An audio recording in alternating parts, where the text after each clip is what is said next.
Should you waive bond in a probate?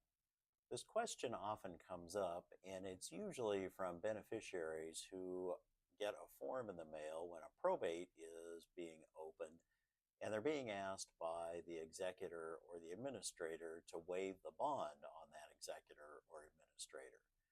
So, what should you do when you get this form? Should you waive it? Probably not, but let's take a look at what bonds are and what they do. It really, in the first place, is an insurance policy for the beneficiaries. If the executor or the administrator loses the estate assets or causes some other kind of loss or some kind of harm, the bond is going to pay out the beneficiaries and make them whole. People get asked to waive it because the bonds cost money.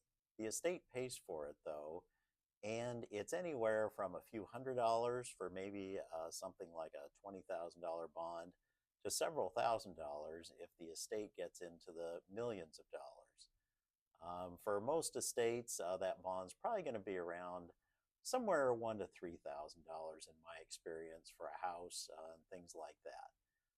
The costs do vary. Part of it's based on the credit worthiness of the person and really the size of the estate itself. However, even though the estate's paying, it's pretty cheap insurance, and especially compared to the benefit.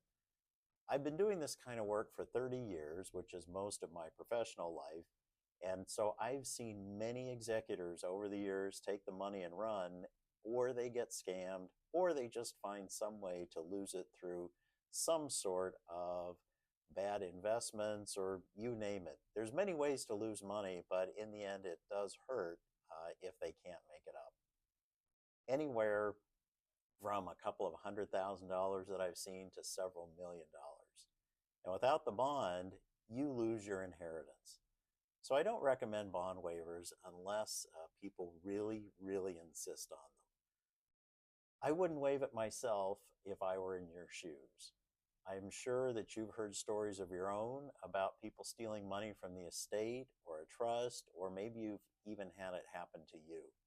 Trust me, I've been very thankful when we've had a bond to recover against to cover losses and pay out to the beneficiaries to get what they should be getting.